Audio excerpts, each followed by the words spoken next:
بسم اللہ الرحمن الرحیم۔ السلام علی من اتبع الہدا۔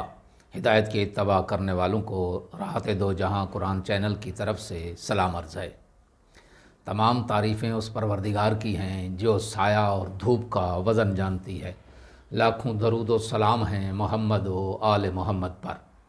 سامعین کرام صاحبان ایمان، ہمارے آج کے سبق کا موضوع ہے سورہ بقرہ کی آیت نمبر 88 اور 89، 88 اور 89۔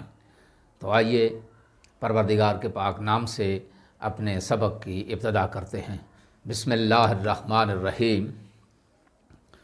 وَقَالُوا قُلُوبُنَا غُلْفٌ بَل لَّعَنَهُمُ اللَّهُ بِكُفْرِهِمْ فَقَلِيلًا مَا يُؤْمِنُونَ وَلَمَّا جَاءَهُمْ كِتَابٌ مِّنْ عِندِ اللَّهِ مُصَدِّقٌ لِّمَا مَعَهُمْ وَكَانُوا مِن قَبْلُ يَسْتَفْتِحُونَ عَلَى الَّذِينَ كَفَرُوا فَلَمَّا جَاءَهُم مَّا عَرَفُوا كَفَرُوا بِهِ فَلَعْنَةُ اللَّهِ عَلَى الْكَافِرِينَ۔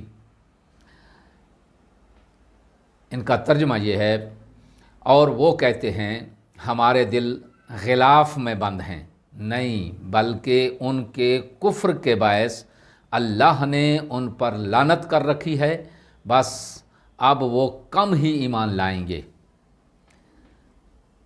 اگلی آیت کا ترجمہ، اور جب اللہ کی جانب سے وہ کتاب آئی جو ان کے پاس موجود باتوں کی تصدیق کرنے والی ہے، اور وہ پہلے کافروں پر فتح کی امید رکھتے تھے، پھر جب ان کے پاس وہ آ گیا جسے وہ خوب پہچانتے تھے تو وہ اس کے منکر ہو گئے، پس کافروں پر اللہ کی لعنت ہے۔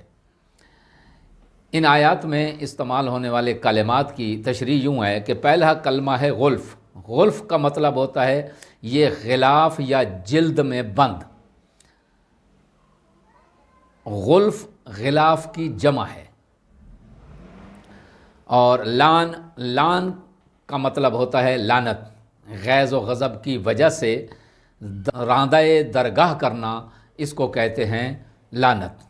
اللہ تعالیٰ کی طرف سے لعنت کا مطلب یہ ہے کہ ملعون دنیا میں اس کی رحمت اور ہدایت سے دور رہتا ہے، اور آخرت میں ان کی نعمات سے بھی دوری ہوگا۔ ان آیات کی تفسیر یہ ہے کہ یہودی کہتے تھے کہ ہمارے دل غلاف میں محفوظ ہیں، ان پر اسلام کی تبلیغ کا کوئی اثر نہیں ہوتا، اور ہم اپنے آبائی دین کو نہیں چھوڑ سکتے۔ اللہ تبارک و تعالیٰ فرماتا ہے کہ ان کے دل غلاف میں محفوظ نہیں، بلکہ کفر و نافرمانی کی وجہ سے یہ لوگ لعنتی اور ناقابل ہدایت ہو چکے ہیں۔ حضرت ختمیہ مرتبہ صلی اللہ علیہ وآلہ وسلم کے مبعوث برسالت ہونے سے پہلے یہودی اہل کتاب اور مومن سمجھے جاتے تھے، اور مشرکین کافر۔ لیکن رسالت مآب صلی اللہ علیہ وآلہ وسلم کی بعثت کے بعد یہودیوں پر بھی کفر کا اطلاق ہو گیا۔ ان آیات کا شان نزول جو ہے وہ اس طرح ہے کہ ایک تفسیر میں امام جعفر صادق علیہ السلام سے اس آیہ مبارکہ کے بارے میں مروی ہے، آپ نے فرمایا، یہ آیا وَلَمَّا جَاءَهُمْ كِتَابٌ مِّنْ عِندِ اللَّهِ کے بارے میں آپ سے پوچھا گیا، تو آپ نے فرمایا کہ یہودیوں نے اپنی کتب میں پڑھا تھا کہ رسول اکرم صلی اللہ علیہ وآلہ وسلم کا مقام ہجرت عیر اور احد کے درمیان ہوگا، یہ دو پہاڑ ہیں، اور وہ اس جگہ کی تلاش میں نکل پڑے۔ جب وہ حداد نامی پہاڑ تک پہنچے تو کہنے لگے کہ حداد اور احد ایک ہی چیز ہے، چنانچہ وہ یہیں پر منتشر ہو گئے۔ کچھ تیمہ میں مقیم ہو گئے، بعض فدق میں بس گئے، اور کچھ لوگ خیبر میں رہنے لگے۔ بعد میں تیمہ میں رہنے والوں نے اپنے دوسرے بھائیوں سے ملنے کا ارادہ کیا۔ اسی دوران بنی قیس کا ایک عرب وہاں سے گزرا، انہوں نے اس سے سواریاں کرائے پر لیں۔ اس عرب نے کہا، میں تمہیں عیر اور احد کی پہاڑیوں پر لے جاؤں گا، اور انہوں نے کہا کہ جب وہاں پہنچو تو ہمیں بتا دینا۔ جب وہ مدینے پہنچے تو عرب نے کہا کہ عیر اور احد کی درمیانی جگہ یہی ہے۔ یہ سن کر یہودی سواریوں سے اتر پڑے اور بولے ہم نے اپنا مقصد حاصل کر لیا ہے، اب ہمیں تمہاری سواریوں کی ضرورت نہیں ہے، تم جہاں چاہو جا سکتے ہو۔ پھر انہوں نے فدق اور خیبر میں مقیم اپنے افراد کو اطلاع دی کہ ہم نے مقام ہجرت تلاش کر لیا ہے، تم بھی یہاں آ جاؤ۔ انہوں نے جواب میں لکھا کہ ہم یہاں بس گئے ہیں، گھر بار اور مال و دولت کا اہتمام کر چکے ہیں، مدینہ یہاں سے زیادہ دور بھی نہیں ہے، جب وہ وقت آیا تو ہم بھی تمہارے پاس آ جائیں گے۔ بہرکیف یہ لوگ مدینہ میں مستقل طور پر آباد ہو گئے۔ یہ خبر طبع نامی بادشاہ تک پہنچی تو اس نے حملہ کر دیا۔ یہودی قلعہ بند ہو گئے اور اس نے محاصرہ کر لیا، لیکن بعد میں امان دے دی۔ جب یہ بادشاہ کے پاس آئے تو اس نے کہا کہ مجھے یہ جگہ پسند آ گئی ہے، میں یہاں تمہارے پاس رہنا چاہتا ہوں۔ یہودیوں نے جواب میں کہا کہ ہرگز نہیں، ایسا نہیں ہو سکتا، یہ جگہ ایک پیغمبر صلی اللہ علیہ وآلہ وسلم کا مقام ہجرت ہے اور ان کے علاوہ کوئی شخص یہاں قیام نہیں کر سکتا۔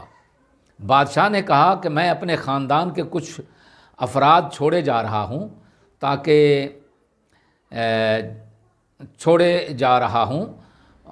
تاکہ جب وہ رسول صلی اللہ علیہ وآلہ وسلم آئیں تو یہ ان کی مدد کریں۔ چنانچہ اس نے 2 قبیلوں اوس اور خزرج کو یہاں ٹھہرایا۔ جب ان قبائل کی آبادی بڑھ گئی تو انہوں نے یہودیوں کے مال و دولت پر تجاوز کرنا شروع کر دیا۔